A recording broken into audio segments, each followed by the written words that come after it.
Study IQ மூலமாக பயில வந்திருக்கும் அனைவருக்கும் வணக்கம். என்னோட பேர் திவ்ய ஜனனி. இந்த வீடியோல நம்ம என்ன பார்க்க போறோம் அப்படின்னு பார்த்தீங்கன்னா, தமிழ்நாடு கரண்ட் அஃபேர்ஸ் ஜனவரி மாசம் வீக் 1 and 2 அதுல தமிழ்நாட்டுல நடந்த முக்கிய நிகழ்வுகளை தான் பார்க்க போறோம். ஓகே, ஃபர்ஸ்ட் பாத்தீங்கன்னா சாகித்ய அகாடமி அவார்ட் தமிழுக்காக கொடுத்திருக்காங்க. அம்பை அதுல வந்து வின் பண்ணிருக்காங்க. அம்பை has won this year's Sahitya Akademi award Tamil. So she has been awarded for her short story collection சிவப்பு கழுத்துடன் ஒரு பச்சை பறவை. ஓகே, சோ இந்த சிவப்பு கழுத்துடன் ஒரு பச்சை பறவை அப்படிங்கறதுக்கான அந்த சிறுகதைக்காக இவங்களுக்கு சாகித்ய அகாடமி விருது கிடைச்சிருக்குது. அம்பை is the fourth woman writer from Tamil Nadu to get this award. Okay, her original name is C.S. Lakshmi and Tamil writer Mu Murugesh bagged the Bala Sahitya Puraskar for his collection of short stories. Bala Sahitya Puraskar. Okay, so அவரு வந்து collection of short stories என்ன அப்படின்னு பாத்தீங்கன்னா, அம்மாவுக்கு மகள் சொன்ன உலகின் முதல் கதை. ஓகே, அம்மாவுக்கு மகள் சொன்ன உலகின் முதல் கதை. ஓகே, அதுக்கு மு முருகேஷ் அவர்கள் வந்து பால சாகித்ய புரஸ்கார் விருது வந்து வாங்கியிருக்கிறாரு. அடுத்தது பார்க்கலாம். New draft policy for women 2021. Okay, the state of Tamil Nadu has released its new draft policy for women 2021 on December 29, 2021. சரியா? So நம்ம பெண்களுக்கான அந்த பாலிசி திட்டம் வந்து கொண்டு வந்திருக்காங்க. This policy will be implemented for more than 5 years. Okay, so 5 வருடங்களுக்கும் மேலாக இது வந்து நடைமுறையில் இருக்கும் அப்படின்னு சொல்லியிருக்காங்க. The new policy provides for martial arts training for school and college girls and it talks about 50 more % days for all the single-headed households and women-headed households under NREGA. Okay. So இதுல வந்து இன்னொரு 50 நாள் extra கொடுக்கறதுக்கு. Okay, ஒரே ஒரு ஆட்கள் தான் வந்து ஒரே ஒரு பிரெட் வின்னர் தான் இருக்கிறாங்க அப்படிங்கிற பட்சத்துல சிங்கிள் ஹெடட் ஹவுஸ் ஹோல்ட்ல விமன் ஹெடட் ஹவுஸ் ஹோல்ட்ல 50 நாள் எக்ஸ்ட்ரா கொடுக்கலாம் அப்படிங்கிற மாதிரி இதுல சஜஸ்ட் பண்ணிருக்காங்க. The women will also get 33% in registered parties. Okay, so பார்ட்டிஸ்ல கூட பொலிட்டிக்கல் பார்ட்டிஸ்ல அவங்களுக்கு 33% இடஒதுக்கீடு வேணும் அப்படின்னு சொல்லியிருக்காங்க. Scope of Kasturibai Gandhi Balika Vidyalaya will be extended specifically in educationally backward blocks to cover adolescent girls aged up to 19 years of age. So வந்து வளரிடம் பருவத்துல இருக்கக்கூடிய 19 வயசுல இருக்கக்கூடிய பெண்களுக்கு வந்து இந்த எஜுகேஷனலி பேக்வர்ட் பிளாக்ஸ்ல இருந்து வந்தவங்களுக்கு இந்த கஸ்தூரிபாய் பாலிகா வித்யாலயால அட்மிஷன் கொடுக்குறாங்க. And this move will help in completing there school education. அதனால அவங்களுக்கு பள்ளி படிப்பை கம்ப்ளீட் பண்றதுக்கு இது ரொம்பவே யூஸ்ஃபுல்லா இருக்கும். The policy also aims to support at least 1,000 women student researchers from disadvantaged sections of society each year, particularly in STEM subjects. So அதனால இந்த டிராஃப்ட் பாலிசி இவங்க பண்ணிருக்காங்க இல்லையா, அந்த திட்டம் மூலமாக குறைந்தபட்சம் 1000 பெண் மாணவர்களாவது பயனடைவாங்க அப்படின்னு சொல்லியிருக்காங்க. சரிங்களா? அடுத்தது பாருங்க, good Samaritan awards. The Union Road Ministry has launched a scheme for good Samaritans. Okay, so under this a cash award of 5,000 will be given to those who save the life of a road accident victim by rushing him or her to the hospital within the golden hour of the mission. So இப்ப நம்ம ரோட்ல போய்கிட்டே இருக்கும்பொழுது யாராவது road ஆக்சிடென்ட்ல வந்து அடிபட்டு கிடக்குறாங்க அப்படிங்கிற பட்சத்துல அவங்கள கொண்டு போய் நீங்க அட்மிட் பண்ணீங்க ஹாஸ்பிட்டல்ல அப்படின்னா அவங்களுக்கு 5,000 rupees கேஷ் அவார்ட் கொடுக்குறாங்க. This is to motivate the general public to help the road accident victims in an emergency situation. So golden hour refers to the first 1 hour time period following a traumatic injury during which there is the highest likelihood of preventing death by providing prompt medical care. So Tamil Nadu government has announced a reward of 5,000 rupees for those who admit road accident victims to hospitals for treatment. அதனால Tamil Nadu government இந்த Good Samaritan awards award பண்ணிருக்காங்க. So அதன் மூலமாக road ஆக்சிடென்ட்ல வந்து நிறைய பேர் இறந்து போகிறது தடுக்க முடியும். இந்த கோல்டன் பீரியட்ல கொண்டு போய் சேர்க்கிறவங்களுக்கு 5,000 rupees அனௌன்ஸ் பண்ணிருக்காங்க. And prize money will be given a maximum of 5 times a person per year. So ஒருத்தரே வந்து 5 தடவை தான் மேக்ஸிமம் இதை வந்து வாங்க முடியும். சோ 25,000 ஒரு மேக்ஸிமம் ஒரு இயர்ல வாங்க முடியும்.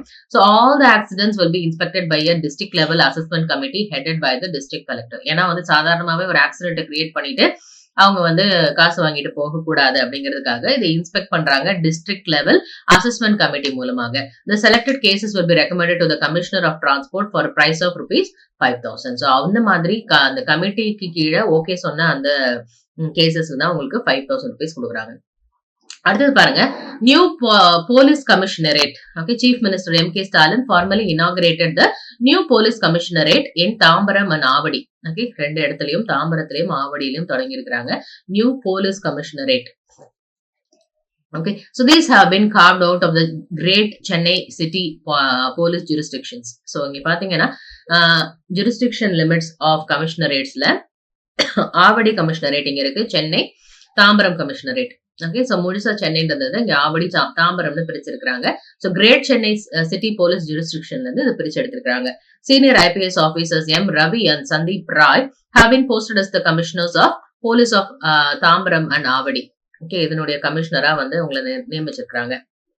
அடுத்தது Chennai airport. Chennai airport is ranked 8th in the global list of one-time performance on-time performance among large airports in 2021. So வந்து இருக்கிற ஏர்போர்ட்லயே வந்து எது ரொம்ப ஆன் டைம்ல எல்லா பிளைட்டும் கரெக்ட் டைம்க்கு வந்து கிளம்பி கரெக்ட் டைம்ல வந்து டெஸ்டினேஷன் ரீச் ஆகிறது எந்த ஏர்போர்ட்ல அப்படின்னு பார்க்கும் பொழுது அதுல சென்னை ஏர்போர்ட்டுக்கு 8th பிளேஸ் கிடைச்சிருக்கு. It was recognised as the Cirium top aviation analytics firm. Okay, so அவங்க வந்து இந்த சர்வே நடத்தி இதை பண்ணிருக்காங்க. It is the only Indian airport ranked in the top 10. Okay, மற்ற அந்த 3 ஏர்போர்ட்ஸ் வந்து மியாமி ஏர்போர்ட் யூஎஸ்ஏல இருக்குது, Fukuoka airport and Haneda airport from Japan. Okay, USA ஜப்பான்ல இருக்கக்கூடிய ஏர்போர்ட் வந்து இவங்களுக்கு பெஸ்ட்னு சொல்லியிருக்காங்க ஆன் டைம் பர்ஃபார்மன்ஸ். அதே மாதிரி அதுல இந்தியாவில இருந்து மென்ஷன் ஆயிருக்கிற ஒரே ஏர்போர்ட் எதுன்னு பாத்தீங்கன்னா சென்னை ஏர்போர்ட். அதோட ரேங்க் வந்து 8. Okay, Assembly proceedings live telecast. The proceedings of Tamil Nadu Assembly, which commenced with the question hour session, were telecasted live for the first time in its history. Okay, so the proceedings Tamil Nadu சட்ட சபையில வந்து நடந்தது. அந்த question hour session முதல் முறையா live telecast பண்ணிருக்காங்க. The Directorate of Information and Public Relations DIPR live telecast this. So DD Podigai had also done the same apart from DIPR streaming it live online. So Podigaiயும் கொடுத்திருக்குது, இதுவும் வந்து live telecast பண்ணிருக்காங்க. Question hour Tamil Nadu அசம்பிளியோட. அடுத்தது பாத்தீங்கன்னா Tamil documents and stamp pages Mysore to Chennai. The Madurai bench of the Madras High Court directed the Ministry of Culture and the Archaeological Survey of India to shift all Tamil documents and estamp pages preserved in its epigraphy branch in Mysore to the branch in Chennai in 6 months. Okay, so Madurai bench, நம்மளுடைய Madras ஹைகோர்ட்டுக்கு Madurai bench இருக்கு இல்லையா, so it directed the Ministry of Culture and Archaeological Survey of India இவங்களை வந்து சொல்லியிருக்காங்க to shift all the Tamil documents and estamp pages preserved in this epigraphy branch in Mysore to the branch in Chennai in 6 months. 6 மாசத்துக்குள்ள அங்க மைசூர்ல நம்ம சம்பந்தமா இருக்கிற எல்லாத்தையுமே வந்து இங்க டிரான்ஸ்பர் பண்ண சொல்லி கேட்டிருக்காங்க. A division bench of justices N. Kripagaran and M. Duraiswamy also directed the center and ASI to name the epigraphy branch of the Archaeological Survey of India in Chennai as the epigraphy branch Tamil. So நம்ம சென்னையில இருக்கக்கூடியதை தமிழ்னு சொல்லி மாத்தி நம்ம Tamil documents எல்லாத்தையும் மைசூர்ல இருந்து இங்க எடுத்துட்டு வரணும் அப்படின்னு மதுரை பெஞ்ச் வந்து சொல்லியிருக்குது ஹைகோர்ட்டோட இது. அடுத்தது பாத்தீங்கன்னா CM headed advisory committee. The state government has formed a state level advisory committee headed by Chief Minister M.K. Stalin to streamline the maintenance of famous temples under the Hindu Religious and Charitable Endowment Departments and to improve the facilities for devotees. So the HR and CE Minister P.K. Shekhar Babu will be the Vice Chairman of this committee. So இந்த state government வந்து என்ன சொல்லியிருக்குது அப்படின்னா அந்த state level advisory committee form பண்ணியிருக்குது சிஎம்க்கு கீழே. எதுக்காக அப்படின்னா ஃபேமஸ் டெம்பிள்ஸ், ஹிந்து ரிலீஜியஸ் அறநிலையத்துறை கீழே இருக்கக்கூடிய ஃபேமஸ் டெம்பிள்ஸ் அது எல்லாத்தையும் வந்து மெயின்டைன் பண்றதுக்கும் அங்க இருக்கக்கூடிய ஃபெசிலிட்டிஸை இம்ப்ரூவ் பண்றதுக்கும் ஒரு அட்வைசரி கமிட்டி ஸ்டார்ட் பண்ணிருக்காங்க. ஸோ வைஸ் சேர்மன் யாரா இருக்க போறாங்க அப்படின்னு பாத்தீங்கன்னா சேகர் பாபு அவர்கள் இதற்கான வைஸ் சேர்மனா இருப்பாங்க. அடுத்தது Third National Water Awards 2020. Third National Water Awards. So Union Jal Shakti Minister Gajendra Singh Shekhawat declared the winners of Third National Water Awards 2020. Tamil Nadu secured the 3rd prize in this best category award. Okay, Jal Shakti National Water Awards. So Uttar Pradeshum Rajasthanom 1st and 2nd prize வாங்கியிருக்குது. Vellaputtur Panchayat Chengalpattu district won the 2nd prize in the category Best Village Panchayat South Zone. South Zone la irukkudiya Best Village Panchayatல Vellaputtur Panchayat வந்து வாங்கியிருக்குது. Madurai Municipal Corporation won the 3rd prize in the category Best Urban Local Body. And another Best School category Government Girls High School Kaveripattanam. Okay, அது first வந்திருக்குது Best School categoryல. சரியா? So இது வந்து இந்த national awards கொடுத்திருக்காங்க. Best village panchayat Vellaputhur panchayat Chengalpattu, best urban local body Madurai municipal corporation and best school category வந்து காவிரிப்பட்டினம்ல இருக்கக்கூடிய கேர்ள்ஸ் ஹை ஸ்கூல். அடுத்தது bills introduced in the state assembly. இந்த மாசத்துல ஜனவரி மாசத்துல என்னென்ன பில் இன்ட்ரோடியூஸ் பண்ணாங்க அப்படின்னு பாத்தீங்கன்னா, for reducing the tenure of the cooperative societies from 5 to 3 years. Okay, so இந்த கூட்டுறவு சங்கங்களுடைய அந்த டேர்மை வந்து 5 வருஷத்துல இருந்து 3 வருஷமா குறைச்சிருக்காங்க. And the state government also brought in bills for the formation of new municipal corporations. So இதை வந்து ஃபார்ம் பண்ணணும் அப்படின்னு சொல்லி அதற்காக பில்லும் கொண்டு வந்திருக்காங்க. Local Administration Minister K.N. Nehru introduced the bill for the creation of municipal corporations for Cuddalore, Kanchipuram, Sivakasi, Karur, Tambaram and Kumbakonam. Okay, so இதற்கான மாநகராட்சி முனிசிபல் கார்பரேஷன்ஸ் கொண்டு வரணும் அப்படின்னு சொல்லிட்டு அவர் வந்து பில் இன்ட்ரோடியூஸ் பண்ணாரு. சோ இது எல்லாமே okay, formation of new municipal corporations and cooperative சொசைட்டினுடைய அந்த டேர்ம் வந்து 5 to 3 குறைக்கணும். சோ எதெல்லாம் முனிசிபல் கார்பரேஷன் பாத்துக்கோங்க, கடலூர், காஞ்சிபுரம், சிவகாசி, கரூர், தாம்பரம், கும்பகோணம். சரிங்களா, new municipalities. The sixth corporation will be formed by merging these municipalities. Tambaram, Pallavaram, Pammal, Sembakkam, Anakaputhur.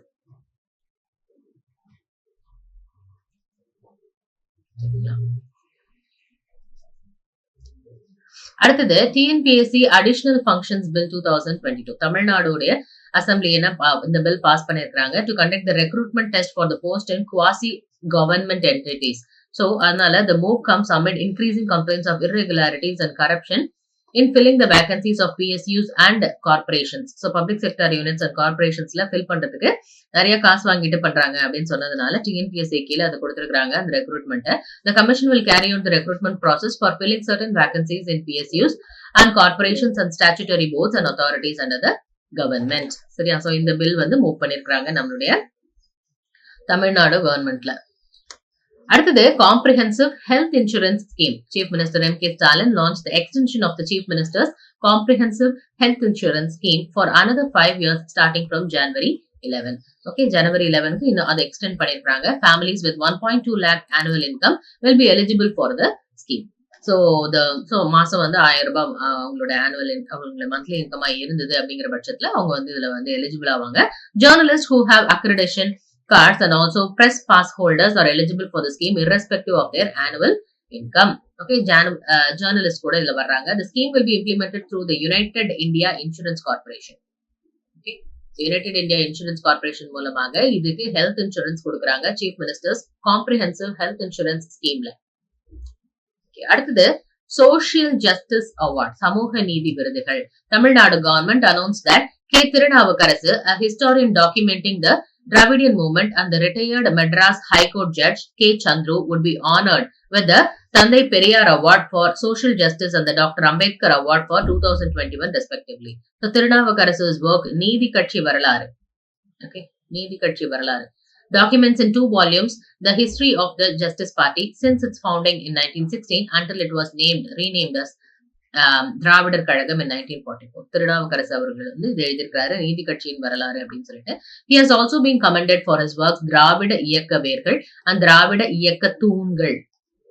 And he is fondly called as the mobile encyclopedia of Dravidian movement. So திராவிட மூவ்மெண்ட்ல என்னென்ன நடந்தது அப்படிங்கறத பத்தி அவருக்கு நிறைய தெரியும் அப்படிங்கறதுனால K. Thirunavukkarasu historian of Dravidian movement is called as the mobile encyclopedia. சரிங்களா, so அவர் வந்து ஒரு retired Madras court judge K. Chandru வந்து அவர் ஆனர் பண்ணாங்க. would be honored with தந்தை Periyar award for social justice. Okay, அவருக்கு தான் இதை கொடுத்திருக்காங்க தந்தை பெரியார் அவார்ட் திருநாவுக்கரசு அவர்களுக்கு. ஏன்னா அவர் வந்து இந்த டாக்குமெண்ட் இது ரெடி பண்ணிருக்கிறார் 2 வால்யூம்ஸ்ல ஹிஸ்டரி ஆஃப் ஜஸ்டிஸ் பார்ட்டி. அதுவும் திராவிட இயக்க வேர்களும் திராவிட இயக்க தூண்கள் இது ரெண்டுமே பண்ணிருக்கிறதுனால அவருக்கு இந்த திருநாவுக்கரசு அவர்களுக்கு தந்தை பெரியார் அவார்ட் அனௌன்ஸ் பண்ணிருக்காங்க ஃபார் சோஷியல் ஜஸ்டிஸ், சமூக நீதி. And Mr. Chandru has delivered judgments in 96,000 cases during his service. So, Chandru அவர்களுக்கும் இதை வந்து கொடுக்குறாங்க. The Tamil Nadu government has every year been announcing those who have made an outstanding contribution to the promotion of social justice with Thandai Periyar Award.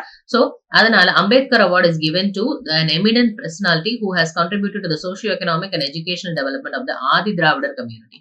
So, the cash component of the awards was hiked from 1 lakh to 5 lakhs this year by Chief Minister. 1 லட்சம் ரூபாய் கொடுத்துட்டு இருந்தது இப்ப அதை 5 lakhs அதிகப்படுத்தி கொடுக்குறாங்க. சரிங்களா,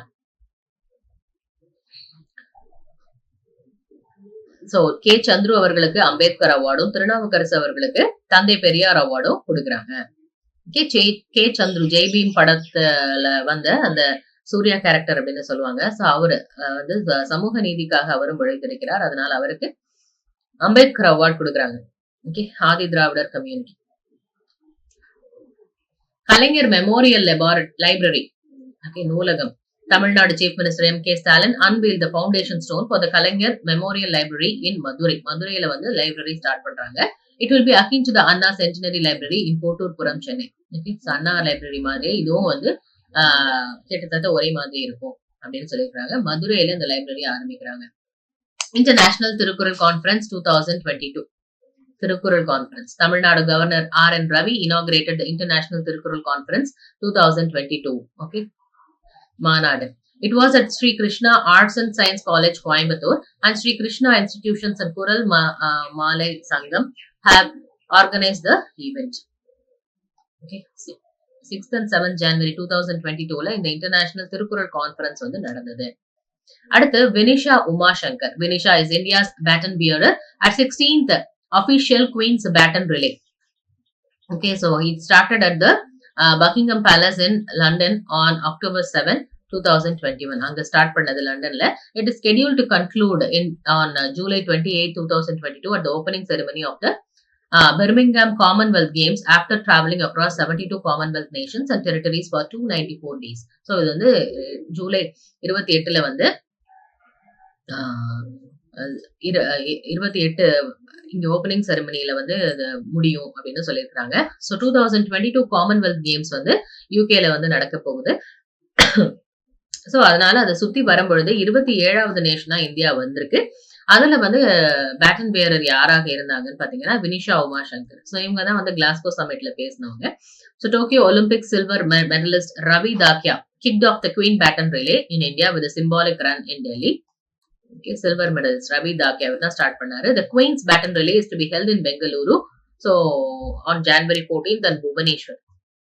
And she had inspired the world in her solar ironing cart, Vinisha Umashankar, Glasgow பேசினாங்க, which uses solar panels to power a steam iron box. And she is from Tiruvannamalai, and she won Dr.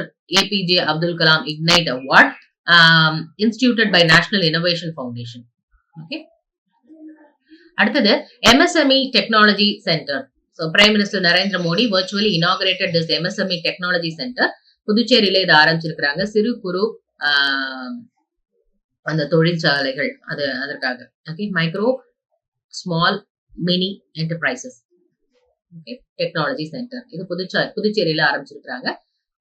Sorry, micro, small, medium enterprises. So it will function under the Union Ministry of Micro, Small, Medium Enterprises, and it was inaugurated during the inauguration event of the 25th National Young Festival, Youth Festival. Okay, புதுச்சேரியில மோடி அவர்கள் start பண்ணிருக்காங்க. National Youth Festival. Okay, so இதுதான் இங்க நம்ம பார்த்தோம் இப்போ National Youth Festival. அந்த சமயத்துல தான் அது ஸ்டார்ட் பண்ணிருக்காங்க அப்படின்னு சொல்லிட்டு MSME Technology Center. So Puducherry has been handpicked by Prime Minister Narendra Modi to host the 25th National Youth Festival on the occasion of birth anniversary of Swami Vivekananda. Okay, so அவருடைய birthday Jan 12 இல்லையா? So National Youth Festival வந்து இங்க Puducherry host பண்ணுது. He also inaugurated the பெருந்தலைவர் காமராஜர் மணிமண்டபம், a modern auditorium with an open air theatre in Puducherry. National Youth Festival started in 1995 as a major activity under the program held by National Integration Camp. So it is organized by the Ministry of Youth Affairs and Sports and in association with one of the state governments. Okay, so ஏதாவது ஒரு state government சேர்த்து பண்ணுவாங்க. அதுல 2022ல national youth festival வந்து புதுச்சேரியில நடந்தது. அடுத்தது பாருங்க, 11 new medical colleges in Tamil Nadu. தமிழ்நாட்டுல மொத்தம் இன்னும் புதுசா 11 நியூ மெடிக்கல் காலேஜஸ் ஏற்படுத்துறாங்க. So virtually inaugurated this new government medical colleges. So Ariyalur, Dindigul, Kallakurichi, Krishnagiri, Nagapattinam, Namakkal, Ramanathapuram, Nilgiri, Tiruppur, Tiruvallur, Virudhunagar. Okay, so இதுல 1450 MBBS ஸ்டூடெண்ட்ஸ் வந்து எடுத்துப்பாங்க இதன் மூலமாக அப்படின்னு சொல்லியிருக்காங்க. So the intake capacity of students in MBBS courses in government medical institutions of Tamil Nadu was 3,515. Okay, இதன் மூலமாக அதிகமாயிருக்குது. சரிங்களா? So Prime Minister Modi also virtually inaugurated the new campus of Central Institute of Classical Tamil at Perumbakam near Chennai. Okay, Central Institute of Classical Tamil, CICT. இது start பண்ணியிருக்காங்க.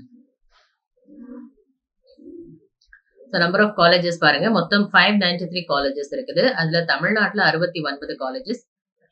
அதுல number of seats, number of government seats 5125. Okay, so that is all in this video. கண்டிப்பா உங்களுக்கு இது பயனுள்ளதாக இருந்திருக்கும்னு நம்புறேன். மறக்காம ஸ்டடி ஐக்யூ சேனலுக்கு சப்ஸ்கிரைப் பண்ணுங்க. தேங்க்யூ.